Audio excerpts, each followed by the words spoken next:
저는 올해 65 윤혜정입니다. 남편을 떠나보낸 지 7년째였습니다. 오랜 세월 음악교사로 살아왔지만 은퇴 후엔 그냥 조용히 지내는 게 일상이었죠. 피아노 앞에 앉아 옛날 학생들이 치던 곡을 연주하고 저녁엔 홀로 차를 마셨습니다. 그게 전부였어요. 외로운가요? 글쎄요. 외로움이란 게 익숙해지면 공기처럼 느껴지더군요. 그런데 어느 날 친구 박미라가 전화를 걸어왔습니다. 혜정아, 너 매일 집에만 있으면 썩어. 나 좀 따라 나와. 미라는 실버 동호회에 다닌다며 저를 끌고 갔어요. 솔직히 내키지 않았습니다. 누군가를 새로 만난다는 게 부담스러웠거든요. 하지만 미라의 성격상 거절하면 더 귀찮아질 게 뻔했죠. 그렇게 처음 간 동호회 모임. 사람들은 생각보다 밝았습니다. 웃고 떠들고 노래도 부르고 그 안에서 한 남자가 눈에 들어왔어요. 이도현, 70살, 은퇴한 건설사 회장이라고 했습니다. 하얀 셔츠에 회색 조끼를 입고 차분하게 차를 마시고 있었죠. 주변 사람들이 웃어도 그는 미소만 지을 뿐 시끄럽게 끼어들지 않았습니다. 뭔가 품격이 느껴졌어요. 그가 먼저 말을 걸어왔습니다. 윤 선생님이시죠? 미라가 제 이름을 미리 말했나 봅니다. 네, 그런데 어떻게 아셨어요? 미라 씨가 음악교사 출신 친구를 데려온다고 했거든요. 피아노 치시는 분이 오신다고. 그의 목소리는 낮고 안정적이었습니다. 저도 클래식을 좋아합니다. 특히 쇼팽을 자주 듣죠. 쇼팽이라니. 웬만한 남자들은 클래식에 관심도 없는데 신기했습니다. 어떤 곡을 좋아하세요? 녹턴 2번이요. 밤에 혼자 듣기 좋더군요. 그 말에 제가 피식 웃었어요. 저도 그 곡 자주 쳤습니다. 학생들한테 가르칠 때도 제일 먼저 추천했죠. 그럼 언젠가 직접 연주하는 걸 들어볼 수 있을까요? 그렇게 우리는 자연스럽게 이야기를 나눴습니다. 시간 가는 줄 몰랐어요. 다른 사람들이 떠들고 노래를 불러도 우리 둘은 구석 소파에 앉아 조용히 대화를 이어갔죠. 윤 선생님, 노년엔 추억보다 대화가 중요하죠. 도연이 차를 한 모금 마시며 말했습니다. 추억은 혼자서도 떠올릴 수 있지만 대화는 누군가가 있어야 하니까요. 그 말이 가슴에 박혔어요. 맞습니다. 저는 그동안 추억만 붙들고 살았던 거예요.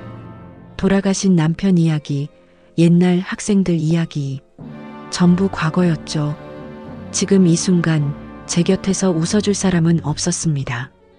모임이 끝나고 집으로 돌아가는 길, 도연이 제 앞까지 걸어왔습니다. 다음 주에도 오실 건가요?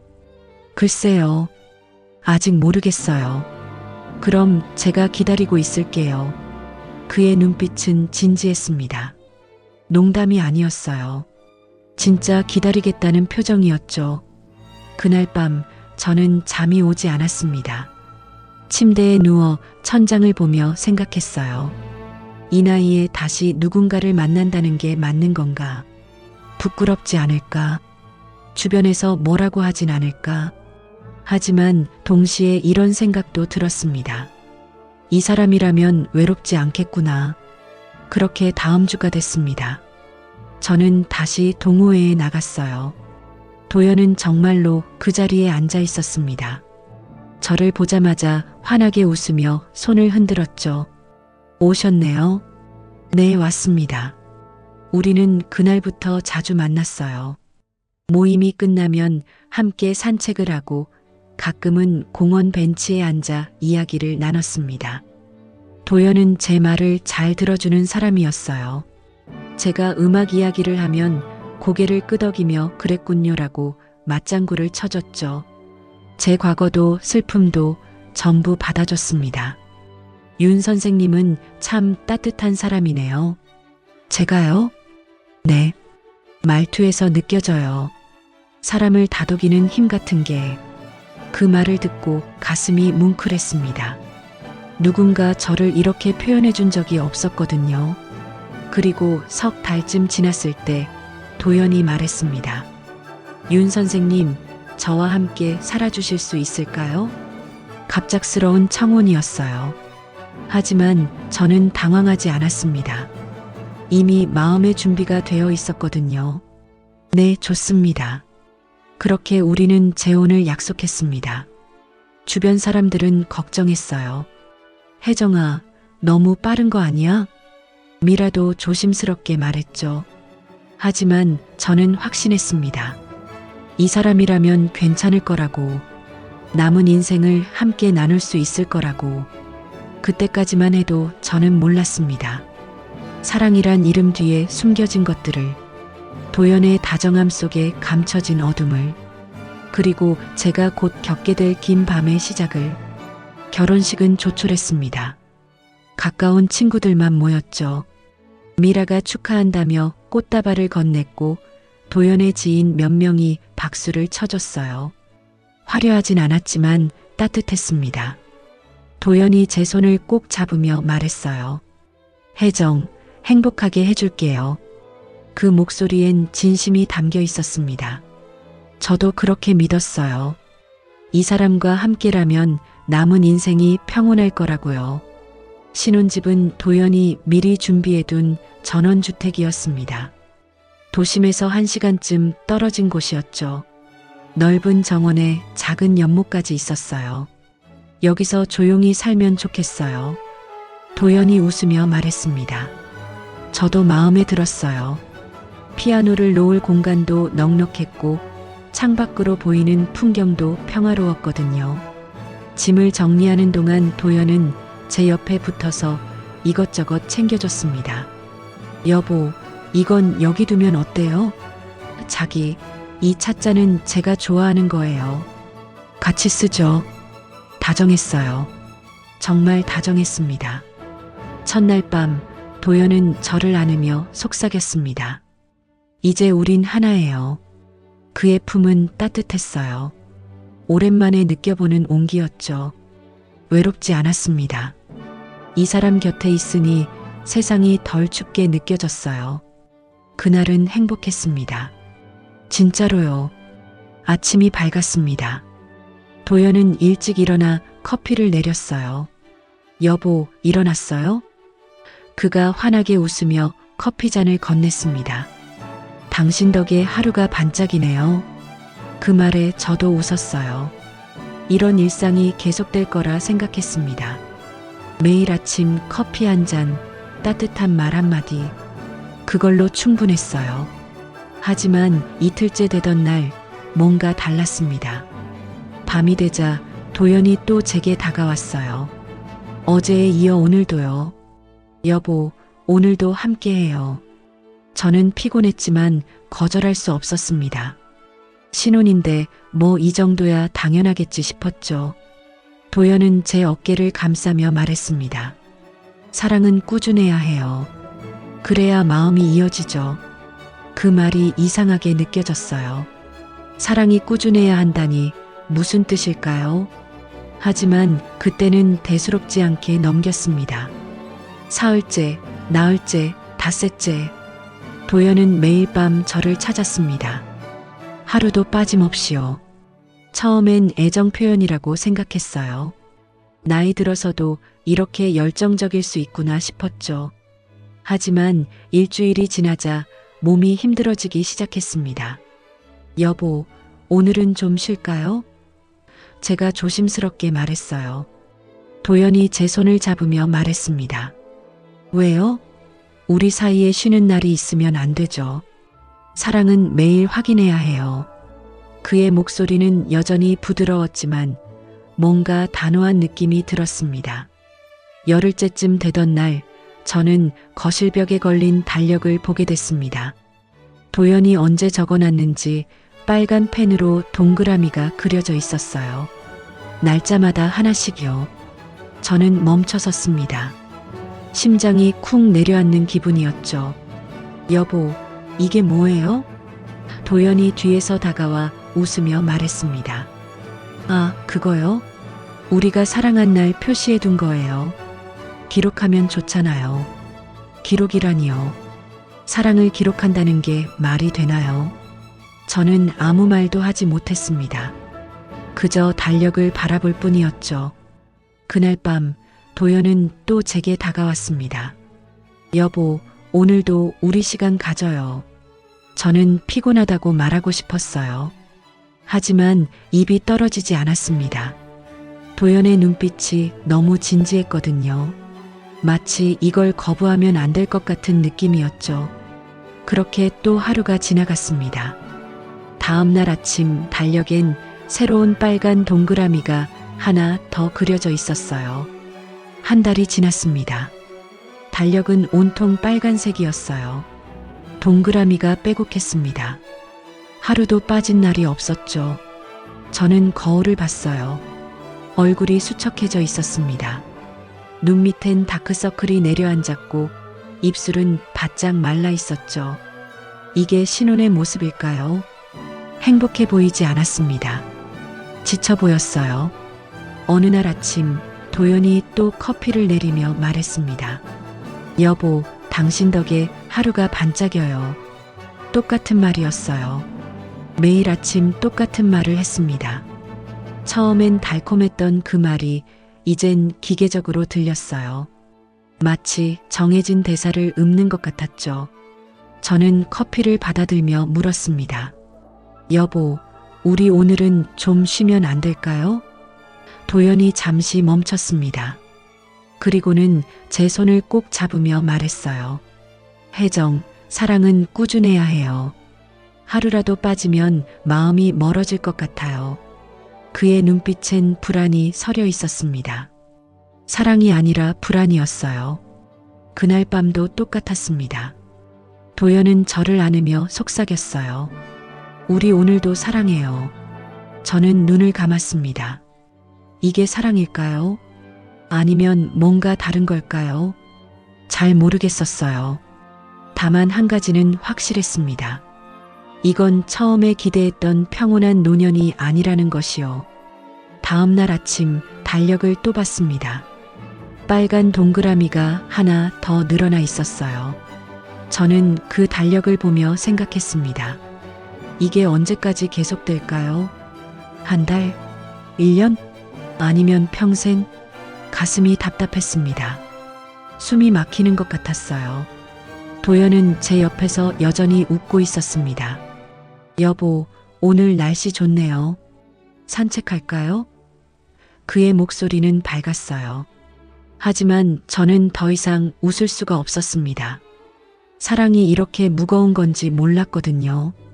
처음엔 사랑이었는데 이젠 숫자가 됐습니다. 달력 위에 빨간 동그라미, 그게 전부였어요.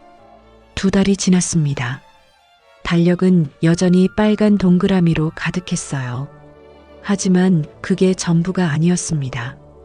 도연의 완벽주의가 점점 드러나기 시작했거든요. 처음엔 사소한 것들이었어요.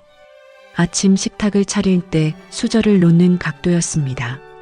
여보, 수저가 조금 삐뚤어졌네요. 도연이 웃으며 수저를 다시 놓았어요. 정확히 평행이 되도록요. 저는 별 생각 없이 넘겼습니다. 그냥 깔끔한 성격이려니 했죠. 하지만 다음 날도 그 다음 날도 똑같았습니다. 제가 수저를 놓으면 도연이 다시 고쳤어요. 각도를 재듯이 정확하게 맞췄습니다. 이 정도면 됐죠? 제가 물었어요. 도연이 고개를 끄덕였습니다. 네, 이제 완벽해요. 완벽이라는 단어가 자꾸 나왔습니다. 수저 하나 놓는 것도 완벽해야 했어요. 거실 커튼도 마찬가지였습니다. 아침에 커튼을 열면 도연이 자로 제득 길이를 확인했어요. 조금만 더 당겨주세요. 양쪽이 똑같아야 해요. 저는 커튼을 조금 더 당겼습니다. 이제 됐어요? 왼쪽이 조금 더 길어요. 다시 한번요. 그렇게 몇 번을 반복했죠. 커튼 하나 여는데 10분이 걸렸습니다. 처음엔 웃으면서 했어요. 하지만 매일 똑같은 일이 반복되자 웃음이 나오지 않았습니다. 피아노도 예외가 아니었어요. 제가 피아노를 치고 나면 도연이 덮개를 덮었습니다. 그런데 그냥 덮는 게 아니었어요. 덮개에 주름까지 신경 썼습니다. 여보, 이 주름 좀 펴주세요. 삐뚤어지면 보기 안 좋아요. 저는 덮개를 다시 펴서 덮었습니다. 도연이 손으로 만지며 확인했어요. 좋아요. 이제 완벽하네요. 또 완벽이었습니다. 그날 저녁 저는 도연에게 물었습니다. 여보, 왜 이렇게 세세한 것까지 신경 쓰세요? 도연이 잠시 멈췄습니다. 그리고는 조용히 말했어요. 이게 제 리듬이에요. 흐트러지면 머리가 복잡해져요. 리듬이라니요. 삶이 리듬대로 돌아가야 한다는 건가요? 저는 더 묻지 않았습니다. 도연의 표정이 진지했거든요. 하지만 그 리듬은 점점 저를 올감했습니다. 아침에 일어나면 침대 시트를 반듯하게 펴야 했어요. 세면대 수건은 정확히 반으로 접어야 했고요. 식탁 위 꽃병은 항상 같은 위치에 있어야 했습니다. 조금이라도 어긋나면 도연이 다시 고쳤어요. 여보, 이건 여기 있어야 해요. 그래야 균형이 맞죠. 균형, 완벽, 리듬. 그 단어들이 제 일상을 지배하기 시작했습니다. 그러던 어느 날이었습니다. 저는 피아노를 치고 있었어요. 쇼팽의 녹턴을 연주하고 있었죠. 손끝에서 흘러나오는 선율이 위로가 됐습니다. 잠시나마 자유로운 기분이 들었어요. 연주가 끝나고 피아노 뚜껑을 닫으려는데 피아노 위에 놓인 초콜릿 상자가 눈에 들어왔습니다. 도연이 며칠 전에 사온 거였어요. 당신 좋아하는 초콜릿이에요. 그렇게 말하며 건넸던 상자였죠. 저는 초콜릿이 먹고 싶어서 상자를 열었습니다. 그런데 안에 초콜릿만 있는 게 아니었어요. 작은 타이머 시계가 들어 있었습니다. 디지털 시계였죠. 숫자가 깜빡이고 있었어요. 저는 그걸 꺼내 들었습니다. 왜 이런 게 여기 있을까요? 그때 도연이 뒤에서 말했습니다. 아, 그거 찾았네요. 저는 깜짝 놀라 돌아봤어요. 여보, 이게 뭐예요? 도연이 태연하게 말했습니다. 타이머요. 제가 시간 체크할 때 쓰는 거예요. 시간 체크요. 무슨 시간을 체크한다는 건가요? 저는 물었습니다. 무슨 시간을 재는 거예요?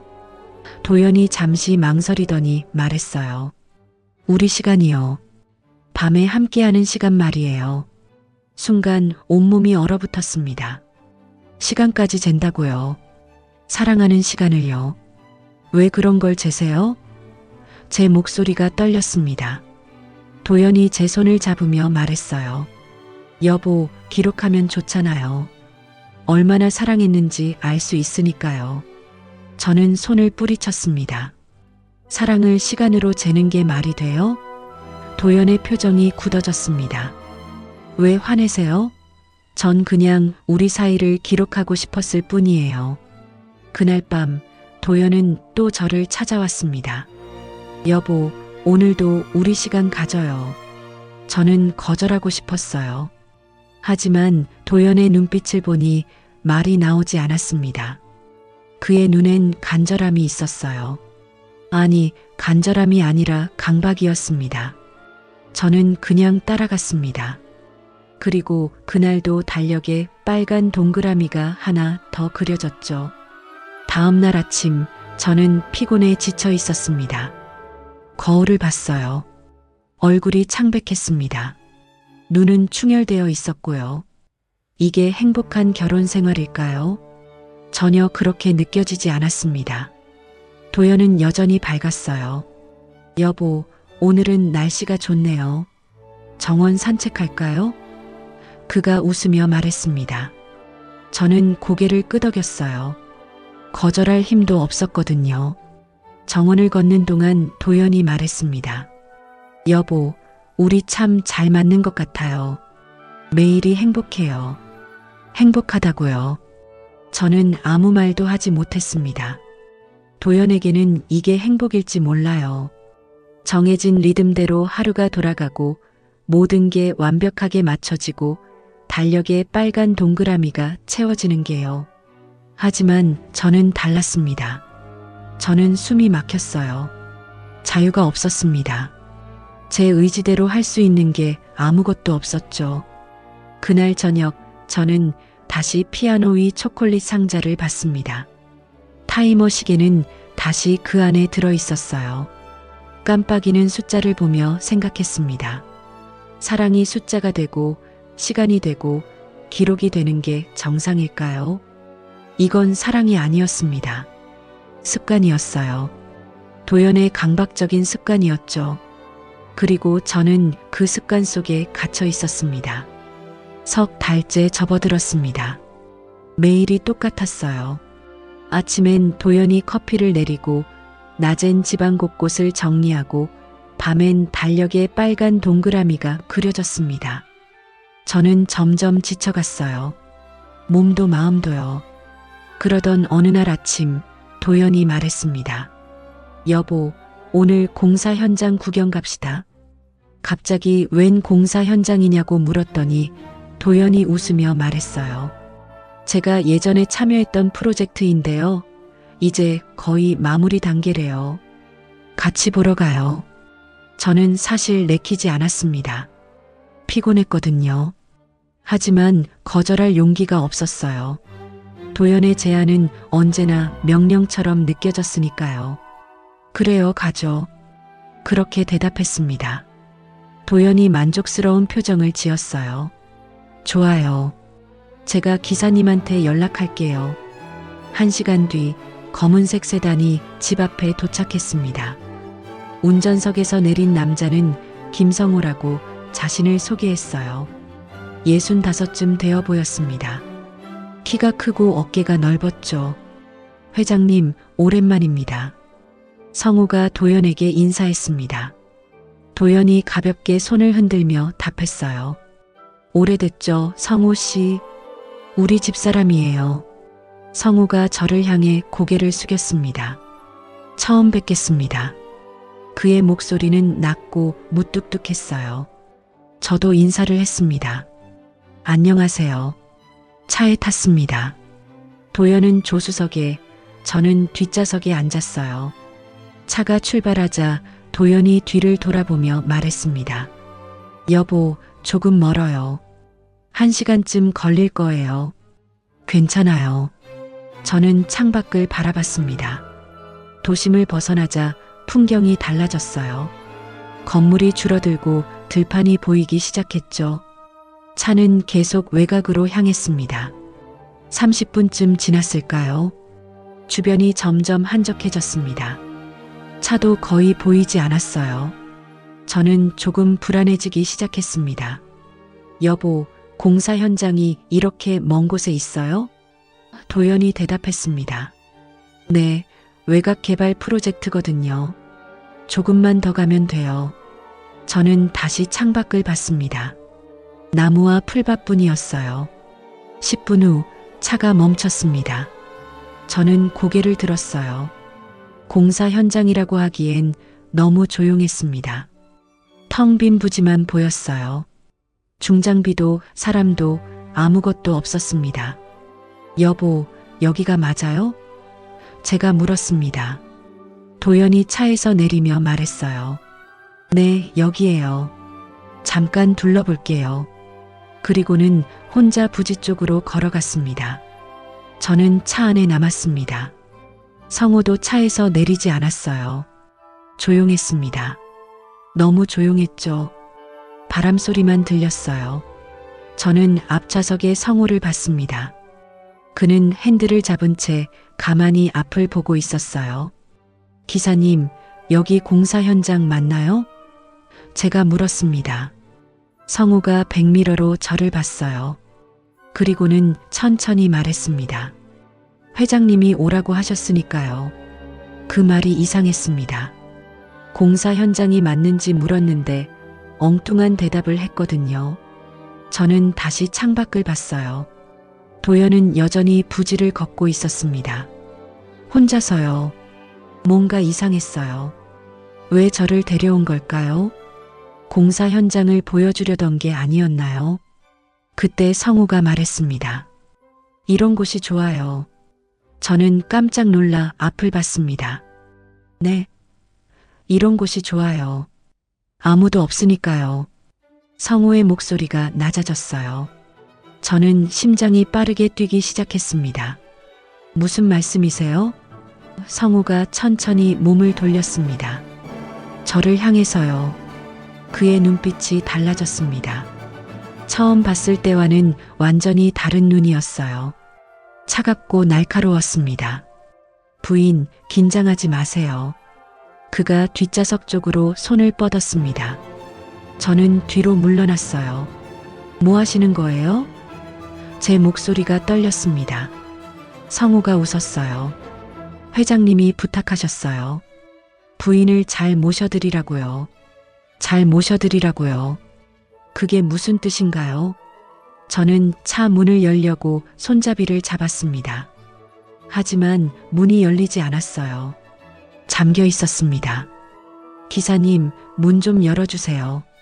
저는 다급하게 말했습니다. 성우가 고개를 저었어요. 아직은 안 돼요. 그가 또 다가왔습니다. 저는 몸을 최대한 뒤로 붙였어요. 하지 마세요. 제발이요. 그때 창문을 두드리는 소리가 들렸습니다. 도연이었어요. 그가 차 문을 열었습니다. 여보, 괜찮아요? 도연의 목소리는 여전히 다정했습니다. 저는 황급히 차에서 내렸어요. 다리가 후들거렸죠. 여보, 왜 문을 잠갔어요? 제가 떨리는 목소리로 물었습니다. 도연이 고개를 갸웃했어요. 문을 잠갔다고요? 성우 씨, 무슨 일이에요? 성우가 차에서 내렸습니다. 그는 아무렇지 않은 표정이었어요. 죄송합니다. 자동 잠금 장치가 작동했나 봅니다. 그의 목소리는 다시 무뚝뚝해졌습니다. 저는 성우를 봤어요.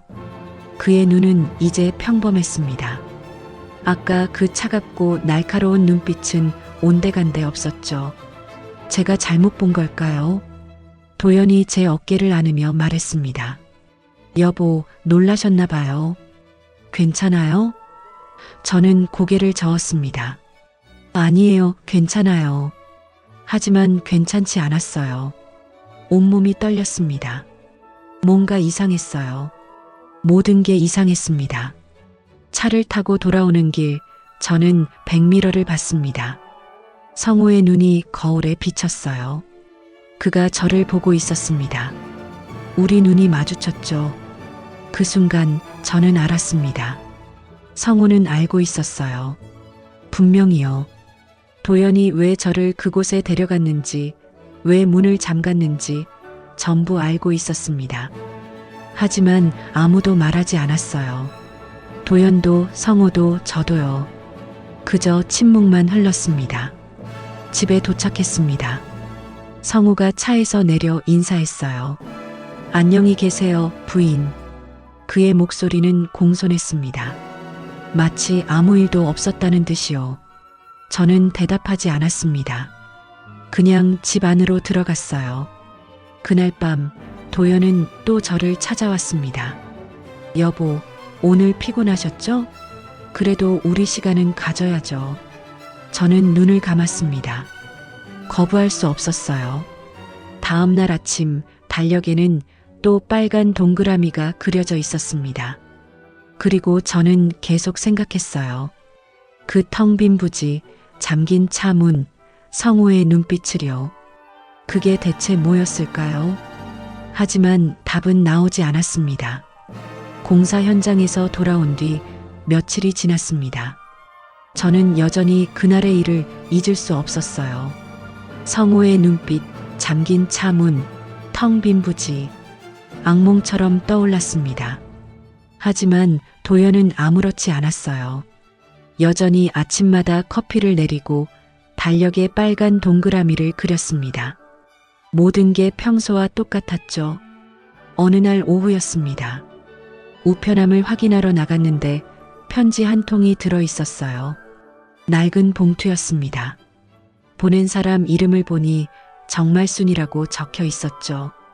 처음 듣는 이름이었습니다. 뒷면에 요양병원 주소가 적혀 있었어요. 저는 편지를 들고 집 안으로 들어갔습니다. 여보, 이 편지 아세요? 도연에게 물었습니다.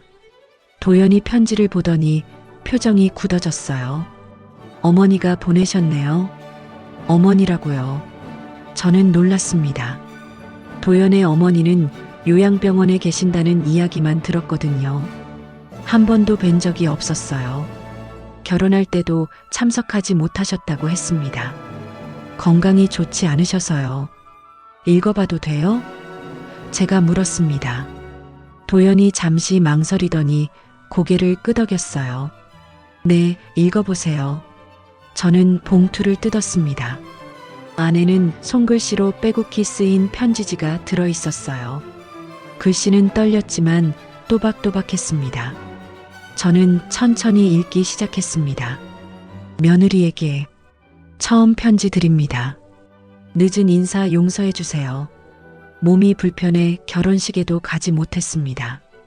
미안한 마음뿐입니다. 오늘은 며느리에게 꼭 전하고 싶은 말이 있어 이렇게 펜을 들었어요.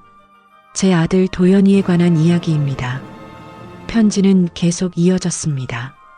저는 숨을 멈춘 채 한 글자 한 글자 읽어나갔어요. 그 아이는 사랑이 서툴러요. 어릴 때부터 그랬습니다. 감정을 표현하는 법을 잘 몰랐죠. 하지만 첫 아내를 만나고 나서 달라졌어요. 처음으로 웃는 법을 배웠습니다. 행복해 보였죠. 저는 안심했어요. 이제 이 아이도 평범하게 사랑하며 살 수 있겠구나 싶었습니다. 첫 아내라니요. 저는 도연이 재혼이라는 것은 알고 있었습니다. 하지만 자세한 이야기는 들은 적이 없었어요. 도연이 과거를 거의 말하지 않았거든요. 저는 계속 읽었습니다. 하지만 그 아내가 세상을 떠났습니다. 교통사고였어요. 갑작스러운 일이었죠. 도연이는 무너졌습니다. 장례식 내내 눈물 한 방울 흘리지 않았어요. 그저 멍하니 앉아 있었습니다. 그 후로 도연이는 변했어요. 감정이 멈춘 것처럼 보였습니다. 저는 편지를 잠시 내려놓았습니다. 가슴이 답답했어요. 도연에게 그런 과거가 있었다니요.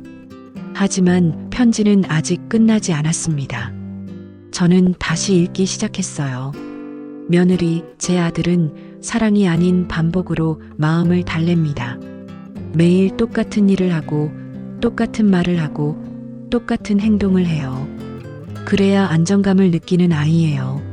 사랑도 마찬가지입니다. 꾸준히 확인해야 마음이 놓이는 거죠.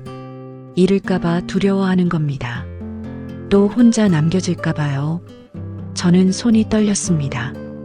편지 속 내용이 너무나 정확했거든요. 도연의 모든 행동이 설명됐어요. 완벽주의, 강박, 매일 밤의 요구. 전부 두려움에서 비롯된 거였습니다. 며느리가 힘들 거예요. 알고 있습니다. 제가 그랬으니까요. 제 남편도 똑같았거든요. 도연이 아버지 말입니다. 그 사람도 사랑을 반복으로만 표현했어요. 저는 평생 그 안에 갇혀 살았습니다. 숨이 막혔죠. 하지만 떠나지 못했어요. 그땐 그게 사랑인 줄 알았으니까요. 눈물이 났습니다. 편지를 읽는데 눈물이 주르륵 흘렀어요. 저만 힘든 게 아니었습니다. 도연의 어머니도 똑같은 삶을 살았던 거예요. 세대를 이어서요. 며느리, 당신만은 나처럼 되지 마세요. 도연이를 사랑하는 건 좋습니다. 하지만 당신 자신을 잃으면 안 돼요. 사랑은 반복이 아닙니다. 강요도 아니에요. 며느리가 행복하지 않다면 그건 사랑이 아닙니다. 제발 당신 인생을 지키세요. 이 늙은이의 부탁입니다. 편지는 거기서 끝났습니다. 저는 편지를 내려놓고 한참을 울었어요. 도연은 제 옆에 앉아 있었습니다. 아무 말도 하지 않았죠. 그저 고개를 숙이고 있었어요. 여보, 이게 사실이에요? 저는 떨리는 목소리로 물었습니다. 도연이 천천히 고개를 끄덕였어요. 네, 사실입니다. 왜 말하지 않았어요? 말하면 당신이 떠날까봐 두려웠어요. 도연의 목소리도 떨렸습니다. 저도 압니다. 제가 이상하다는 거요. 하지만 멈출 수가 없어요. 당신을 잃을까봐 너무 무서워요. 저는 더 이상 말할 수 없었습니다. 도연도 피해자였어요. 과거의 상처가 만든 피해자였죠. 하지만 동시에 저를 힘들게 하는 사람이기도 했습니다. 복잡했어요. 너무 복잡했습니다. 그때 편지 봉투 안에서 뭔가 떨어졌습니다. 저는 그걸 집어들었어요. 사진이었습니다. 오래된 흑백 사진이었죠. 젊은 시절의 도연이 보였어요. 그리고 그 옆에 한 여성이 서 있었습니다. 웨딩드레스를 입고 환하게 웃고 있었어요. 첫 아내였습니다. 저는 사진을 자세히 봤습니다. 그리고 깜짝 놀랐어요.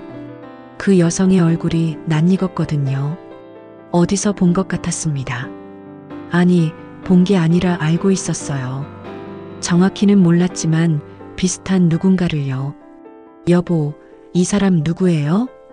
저는 사진을 도연에게 보여줬습니다. 도연이 사진을 보더니 표정이 어두워졌어요. 제 첫 아내입니다. 수경이라고 했어요. 수경? 저는 그 이름을 마음속으로 되뇌었습니다. 그리고 갑자기 떠올랐어요. 최근에 도연의 회사 관련 서류를 정리하다가 본 이름이었습니다. 김수민. 도연의 전 비서였죠. 저는 사진 속 여성과 김수민의 얼굴을 떠올렸습니다. 닮았어요. 너무 닮았습니다. 헤어스타일, 눈매, 입모양까지요. 여보, 김수민 씨 아세요? 제가 물었습니다. 도연이 고개를 끄덕였어요. 네, 제 비서였어요. 오래 일했죠. 이 사람이랑 닮지 않았어요? 저는 사진을 가리켰습니다. 도연이 아무 말도 하지 않았습니다. 침묵이 흘렀어요. 길고 무거운 침묵이었죠. 그 순간 저는 깨달았습니다. 도연은 결국 같은 여자를 계속 사랑하고 있었던 거예요. 첫 아내의 모습을요. 김수민에게서 어쩌면 저에게서도 찾고 있었던 겁니다. 저는 그저 대체품이었던 건가요? 그 생각에 온몸이 얼어붙었습니다. 편지를 받고 나서 며칠이 지났습니다.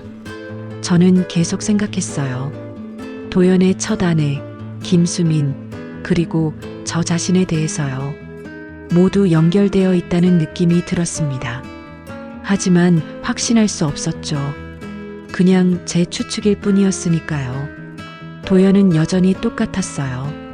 아침마다 커피를 내리고 집안을 정리하고 밤마다 저를 찾았습니다. 달력의 빨간 동그라미는 계속 늘어났죠. 그날 오후 도연이 외출했습니다.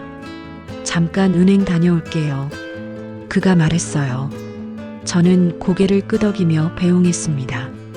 도연이 나간 뒤 집은 조용해졌어요. 너무 조용했죠. 저는 거실을 걷다가 도연의 서재 앞을 지나쳤습니다. 문이 반쯤 열려 있었어요. 평소엔 항상 닫혀 있는 문이었습니다. 도연은 서재를 아주 사적인 공간으로 여겼거든요. 여보, 여기는 제 작업실이니까 들어오지 말아주세요. 결혼 초기에 그렇게 말했었죠. 하지만 그날은 달랐습니다. 문이 열려 있었어요. 저는 잠시 망설였습니다. 들어가도 될까요? 하지만 호기심을 참을 수 없었어요. 저는 조심스럽게 문을 열고 안으로 들어갔습니다. 서재는 깔끔했어요. 책장엔 책들이 가지런히 꽂혀 있었고 책상 위는 정돈되어 있었습니다. 역시 도연다웠죠.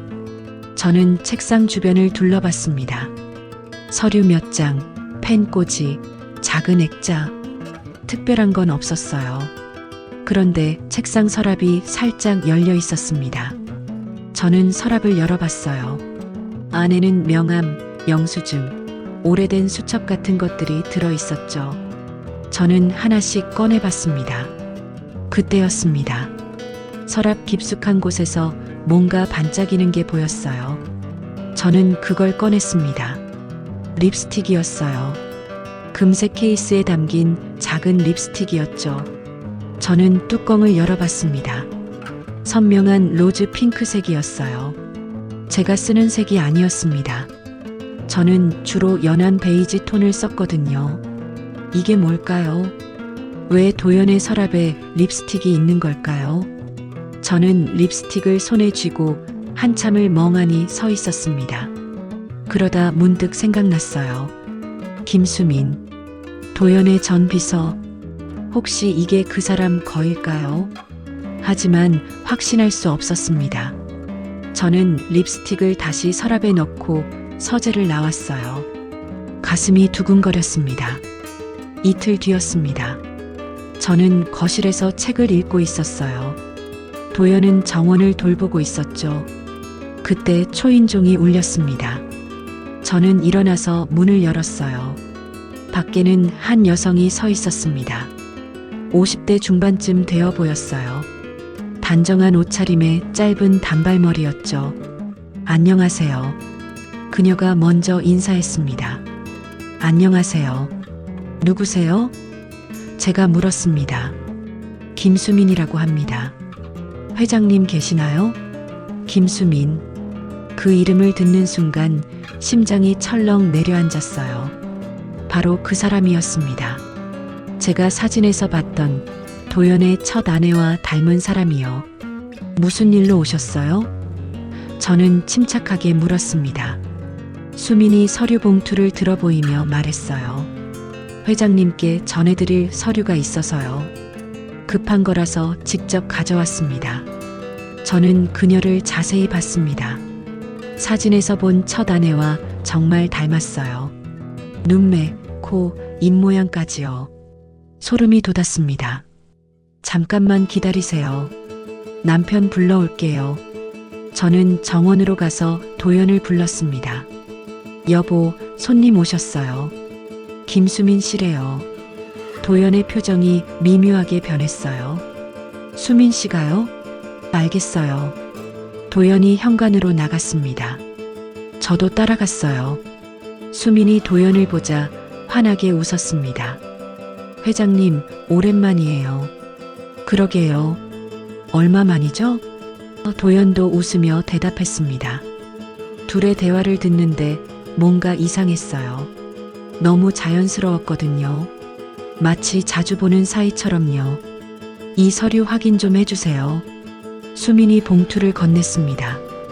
도연이 받아들며 말했어요. 고마워요. 들어와서 차라도 한잔 할래요? 아니에요, 괜찮아요. 바쁘실 텐데 방해하기 싫어서요. 수민이 정중하게 거절했습니다.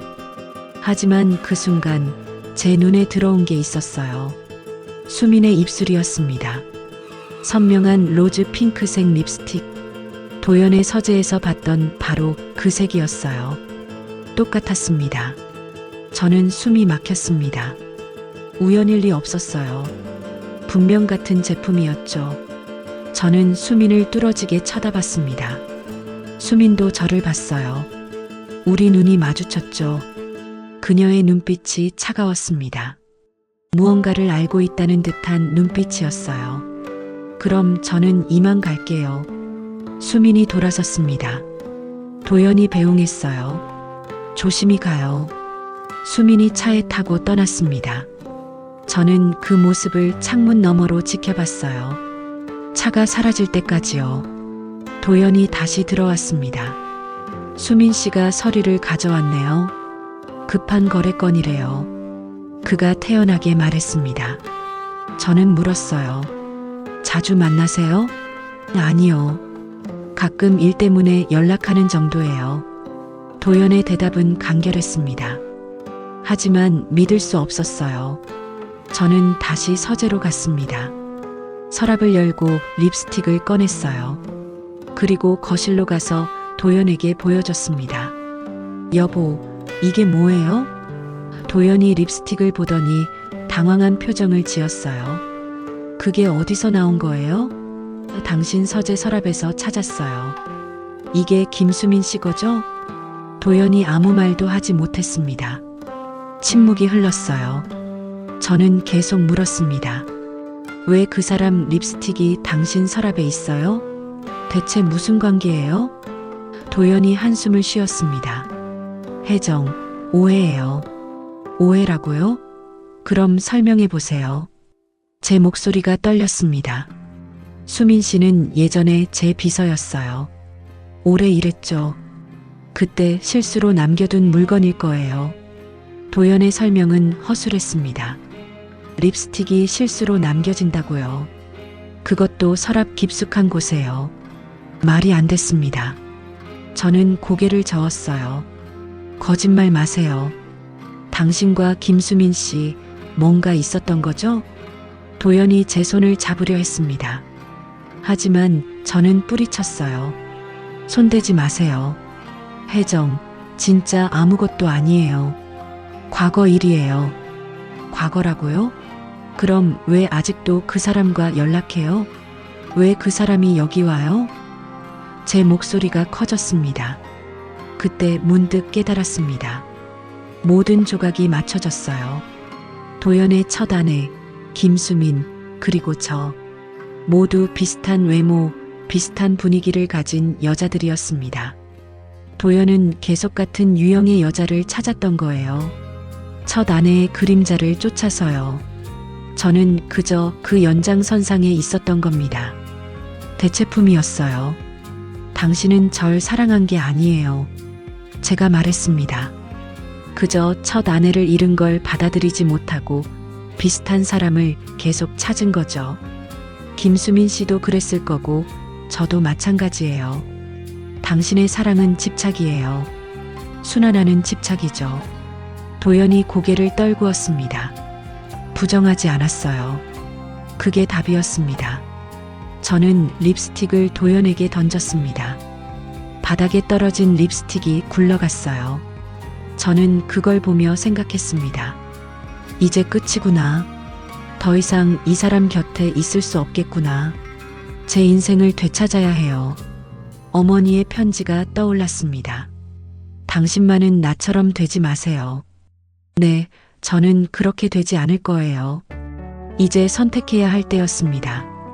그날 밤 저는 잠을 이루지 못했습니다. 침대에 누워 천장만 바라봤어요. 도연은 제 옆에서 자고 있었죠. 규칙적인 숨소리가 들렸습니다. 평온해 보였어요. 하지만 저는 달랐습니다. 머릿속이 복잡했거든요. 립스틱, 김수민, 첫 아내, 달력에 빨간 동그라미, 타이머 시계, 어머니의 편지. 모든 게 뒤섞여 돌아갔습니다. 새벽 5시쯤 됐을까요? 저는 조용히 일어났습니다. 거실로 나가서 소파에 앉았어요. 창밖은 아직 어두웠습니다. 저는 가방에서 어머니의 편지를 꺼냈어요. 다시 읽었습니다. 당신만은 나처럼 되지 마세요. 사랑은 반복이 아닙니다. 강요도 아니에요. 그 문장이 가슴에 박혔습니다. 아침이 밝았습니다. 도연이 일어나 거실로 나왔어요. 여보, 일찍 일어났네요. 잠 못 잤어요? 그가 물었습니다. 저는 고개를 끄덕였어요. 네, 좀 그랬어요. 도연이 주방으로 가서 커피를 내리기 시작했습니다. 늘 하던 일이었죠. 커피 드릴게요. 조금만 기다려요. 그의 목소리는 여전히 다정했습니다. 하지만 저는 더 이상 그 다정함에 속지 않았어요. 그건 진짜 다정함이 아니었거든요. 습관이었습니다. 통제였고 강박이었죠. 도연은 커피를 들고 제 앞에 앉았습니다. 자, 드세요. 저는 커피잔을 받지 않았어요. 그냥 도연을 바라봤습니다. 여보, 왜 그래요? 도연이 물었습니다. 저는 천천히 입을 열었어요. 우리 이야기 좀 해요. 무슨 이야기요? 우리 결혼 이야기요. 도연의 표정이 굳어졌습니다. 뭔가 예감한 듯 했죠. 저는 식탁 위에 어머니의 편지를 올려놓았습니다. 어머니 편지 다시 읽었어요. 여러 번 읽었죠. 그래서요? 도연의 목소리가 조심스러워졌어요. 어머니 말이 맞았어요. 당신은 사랑이 서툰 사람이에요. 아니, 사랑을 모르는 사람이죠. 혜정, 그게 무슨 말이에요? 도연이 손을 뻗어 제 손을 잡으려 했습니다. 저는 손을 빼냈어요. 손대지 마세요. 이제 그만하고 싶어요. 뭘 그만한다는 거예요? 이 결혼이요. 우리 관계요. 전부요. 도연이 벌떡 일어났습니다. 혜정, 농담이죠? 아니요. 진심이에요. 저도 일어났습니다. 도연과 눈을 마주쳤죠. 저는 더 이상 못 견디겠어요. 당신의 완벽주의도, 강박도, 매일 밤 요구도요. 지쳤어요. 제 목소리는 떨렸지만 단호했습니다. 혜정, 제가 뭘 잘못했나요? 말해봐요. 고칠게요. 도연이 다급하게 말했습니다. 저는 고개를 저었어요. 고칠 수 있는 게 아니에요. 당신 자체가 문제예요. 당신은 절 사랑한 게 아니에요. 첫 아내의 그림자를 사랑한 거죠. 저는 그저 대체품이었을 뿐이에요. 아니에요. 당신을 사랑해요. 진짜로요. 도연의 목소리가 커졌습니다. 그게 사랑이라고요?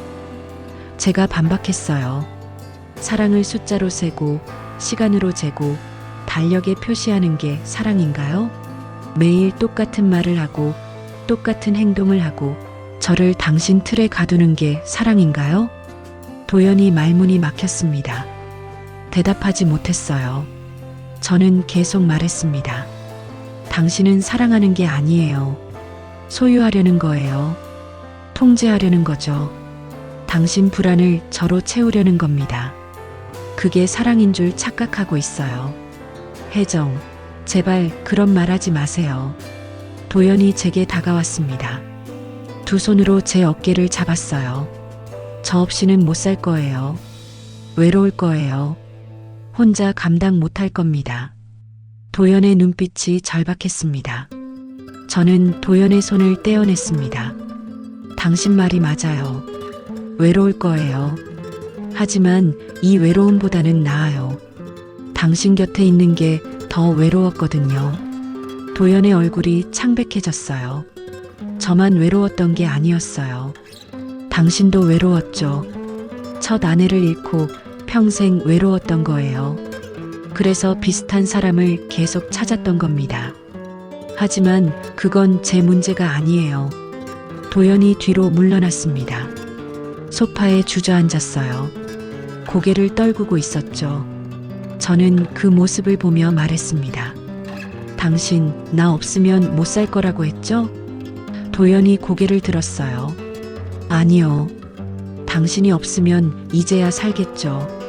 진짜로요. 그 말을 하고 나니 가슴이 뻥 뚫리는 기분이었습니다. 숨통이 트이는 것 같았어요. 저는 방으로 가서 가방을 챙기기 시작했습니다. 옷 몇 벌, 세면도구, 중요한 서류들, 많은 걸 가져가지 않았어요. 필요한 것만 챙겼죠.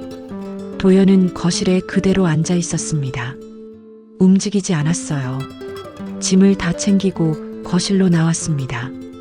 도연이 여전히 소파에 앉아 있었어요. 정말 가는 거예요? 그가 물었습니다. 목소리가 잠겨 있었죠. 네, 갑니다. 제가 대답했습니다. 어디로 가려고요? 미란의 집이요. 거기서 당분간 있을 거예요. 도연이 일어났습니다. 제게 다가왔어요. 혜정, 마지막으로 한 번만 생각해봐요. 우리 다시 시작할 수 있어요. 제가 바뀔게요. 당신은 안 바뀌어요. 평생 그렇게 살았잖아요. 어머니도 그렇게 살았고, 당신도 그랬고, 이제 저까지 그렇게 살 순 없어요. 저는 현관으로 걸어갔습니다. 신발을 신었어요. 가방을 들고 문을 열었죠. 뒤돌아보니 도연이 서 있었습니다. 무너진 표정이었어요. 처음 보는 표정이었죠. 완벽했던 도연이 무너지는 모습. 안쓰러웠지만 돌아갈 수 없었습니다. 여보, 도연이 불렀습니다. 저는 멈춰 섰어요. 왜요? 정말 끝인가요? 네, 끝이에요. 저는 단호하게 말했습니다. 당신이 무너져야 내가 살 수 있어요. 미안해요. 문을 닫았습니다. 도연의 얼굴이 문틈으로 사라졌어요. 저는 계단을 내려갔습니다. 한 걸음 한 걸음 내디딜 때마다 몸이 가벼워지는 느낌이었어요. 무거운 짐을 내려놓은 기분이었죠. 집 밖으로 나왔습니다. 아침 공기가 차가웠어요. 하지만 상쾌했습니다. 택시를 잡아 탔습니다. 어디로 갈까요? 기사가 물었어요. 강남으로 가주세요. 제가 대답했습니다. 차가 출발했어요. 저는 뒤를 돌아봤습니다. 전원주택이 점점 멀어졌죠.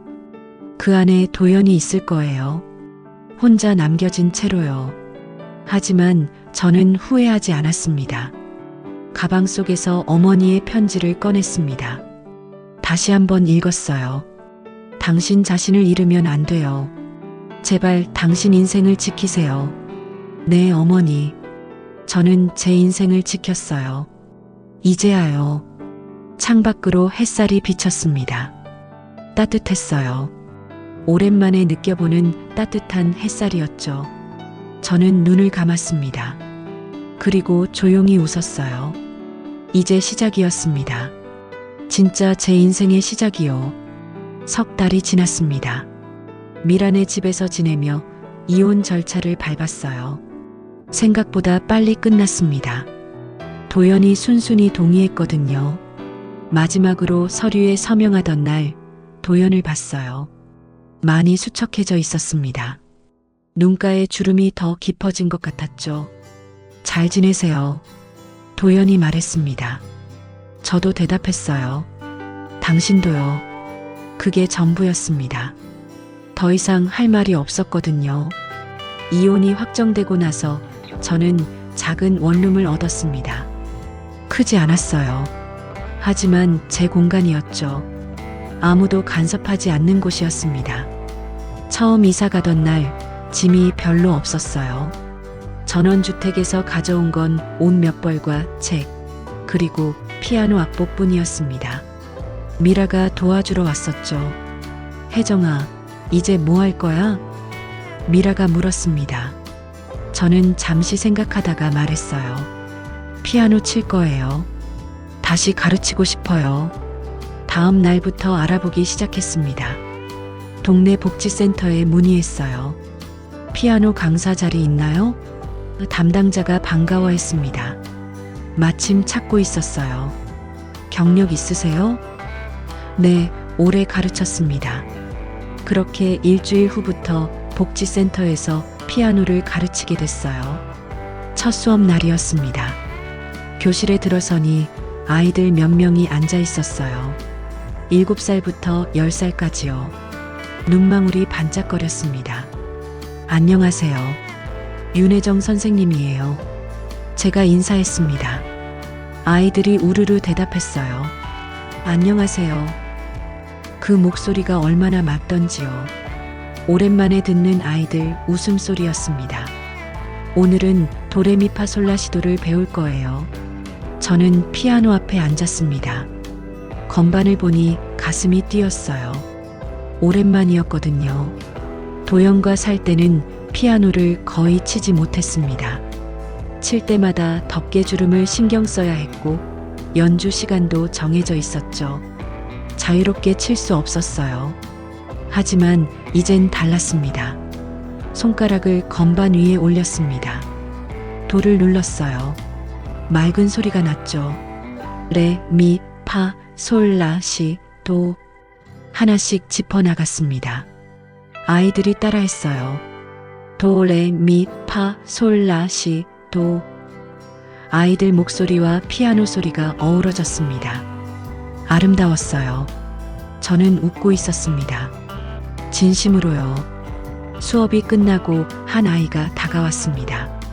선생님, 다음 시간엔 뭐 배워요? 동요 배울 거예요. 어떤 노래 좋아해? 작은 별이요. 아이가 눈을 반짝이며 말했습니다. 좋아. 그럼 작은 별 준비해 올게. 아이가 활짝 웃었어요. 그 웃음을 보니 저도 웃음이 났습니다. 집으로 돌아오는 길이었습니다. 해가 기울고 있었어요. 노을이 아름다웠죠. 하늘이 온통 주황빛이었습니다. 저는 걸으며 생각했어요. 행복하다고요. 정말로요. 누가 시키지 않아도, 누가 정해주지 않아도 제가 원하는 걸 하니까요. 한 달이 지났습니다. 복지센터에서 어르신 반도 맡게 됐어요. 60에서 80까지 다양한 연령대였습니다. 처음엔 쑥스러워 하시던 어르신들도 점점 익숙해졌죠. 선생님, 이 나이에 피아노를 배우다니. 한 할머니가 웃으며 말씀하셨어요. 전혀 늦지 않으셨어요. 언제든 배울 수 있어요. 제가 대답했습니다. 어르신들은 동요보다 옛날 가요를 좋아하셨어요. 선생님, 비 내리는 호남선 쳐주세요. 님과 함께는 어때요? 저는 악보를 찾아 연주했습니다. 어르신들이 따라 불렀어요. 목소리가 떨렸지만 정겨웠습니다. 노래가 끝나면 박수를 쳤죠. 저도 함께 박수를 쳤어요. 교실이 웃음으로 가득 찼습니다. 어느 날 수업이 끝나고 한 할아버지가 말씀하셨습니다. 선생님, 요즘 얼굴이 환해요. 좋은 일 있으세요? 저는 잠시 생각했어요. 좋은 일이라고 할 만한 게 있었나요? 특별한 건 없었습니다. 그저 평범한 일상이었죠. 하지만 그게 좋은 일이었어요. 평범한 게 행복이었으니까요. 그럼요, 하루 3번은 웃거든요. 제가 대답했습니다. 3번이요? 네, 아침에 1번, 아이들 가르칠 때 1번, 어르신들과 있을 때 1번이요. 할아버지가 활짝 웃으셨어요. 그럼 우리가 선생님을 웃게 하는 거네요. 맞아요. 감사해요. 그날 저녁 집으로 돌아왔습니다. 창밖으로 노을이 보였어요. 또 아름다운 노을이었죠. 저는 창가에 앉아 노을을 바라봤습니다. 주황빛이 방 안으로 스며들었어요. 따뜻했습니다. 예전에는 이런 노을을 볼 여유가 없었어요. 도연의 시간표에 맞춰 살았으니까요. 하지만 이젠 달랐습니다. 제 시간이 생겼죠. 미라가 전화를 걸어왔습니다. 혜정아, 잘 지내? 응, 잘 지내. 일은 어때? 좋아. 아이들도 귀엽고 어르신들도 좋으시고 다행이다. 얼굴 보고 싶은데 이번 주말에 만날래? 그래, 좋아. 통화를 끝내고 저는 웃었어요. 친구가 있다는 게 감사했습니다. 주말이 됐습니다. 미라와 카페에서 만났어요. 너 정말 얼굴 좋아졌다. 미라가 말했습니다. 그래. 응, 예전엔 뭔가 지쳐 보였는데 지금은 생기가 도는 것 같아. 저는 커피를 한 모금 마셨어요. 이혼하길 잘한 것 같아. 당연하지. 그 사람이랑 있었으면 너 망가졌을 거야. 미라의 말이 맞았습니다. 도연과 있었다면 저는 계속 무너졌을 거예요. 제 자신을 잃었을 겁니다. 하지만 이제는 아니에요. 저를 되찾았으니까요. 앞으로 뭐 하고 싶어? 미라가 물었습니다. 피아노 계속 가르칠 거야. 그리고 언젠가 작은 연주회도 열고 싶어? 좋은데? 나도 갈게. 미라가 웃었습니다. 한 달 후였습니다. 복지센터에서 작은 발표회를 열었어요. 아이들과 어르신들이 그동안 배운 곡을 발표하는 자리였죠. 무대는 작았습니다. 하지만 마음만은 컸어요. 아이들이 먼저 연주했습니다. 작은 별 학교종, 곰 3마리. 음을 틀리기도 했지만 열심히 쳤어요. 부모님들이 박수를 쳤습니다. 어르신들 차례가 됐습니다. 비 내리는 호남선, 님과 함께, 봉선화 연정. 목소리는 떨렸지만 진심이 담겨 있었어요.